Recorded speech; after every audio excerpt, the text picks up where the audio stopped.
പാടുമ്പോഴേ voice modulate ചെയ്ത് പാടുക എന്ന് പറയുന്നത് ഭയങ്കര ഒരു സംഭവമാണല്ലോ. അത് എങ്ങനെയാ? അത് അല്ല, അത് ഞാൻ അങ്ങനെ അത് ഇപ്പം SPB സാറിന്റെ ഒക്കെ പാട്ടുകൾ പാടുമ്പോൾ അത് ശ്രദ്ധിച്ചിട്ടില്ല. ഇല്ല, അതെങ്ങനെയുണ്ട് വരികയാണ് അങ്ങോട്ട് വരികയെന്ന് പറഞ്ഞു കഴിഞ്ഞാൽ എനിക്ക് തോന്നുന്നു ബൽറാം ഇടയ്ക്ക് എവിടെയോ പറഞ്ഞിട്ടുണ്ട്, ശ്രീരാഗ് പാടുമ്പോൾ അവൻ വെറുതെ പാടിയാലും അതിന് ഭയങ്കര ഫീലും ഇമോഷൻസും ആണെന്നുള്ളത്.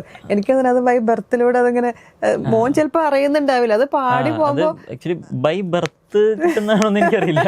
അത് എങ്ങനെ ബൈ ബർത്ത് മോഡുലേഷൻ കിട്ടുന്നറിയില്ല. പക്ഷെ നമ്മള് അറിയാണ്ട് നമ്മള് എപ്പോഴും പാടുകയാണല്ലോ.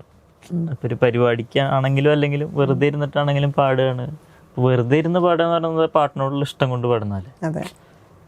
ഇപ്പൊ പരിപാടിക്ക് നമുക്ക് ഇഷ്ടമില്ലാത്തൊരു പാട്ട് പാടുന്നത് അത് പ്രോഗ്രാമിന് വേണ്ടി പാടേണ്ടി വന്ന് പാടുന്നതായിരിക്കും.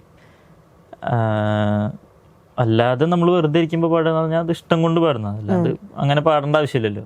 ഇഷ്ടം കൊണ്ട് പാടുമ്പോൾ ഇഷ്ടം കൊണ്ട് അത്രയും അതിന്റെ ഇരട്ടി കേൾക്കുകയും ചെയ്യുമ്പോൾ കേൾക്കുന്നു. പക്ഷെ അത് എല്ലാവർക്കും ആ കഴിവില്ല, എല്ലാവർക്കും അങ്ങനെ കിട്ടാറുമില്ല.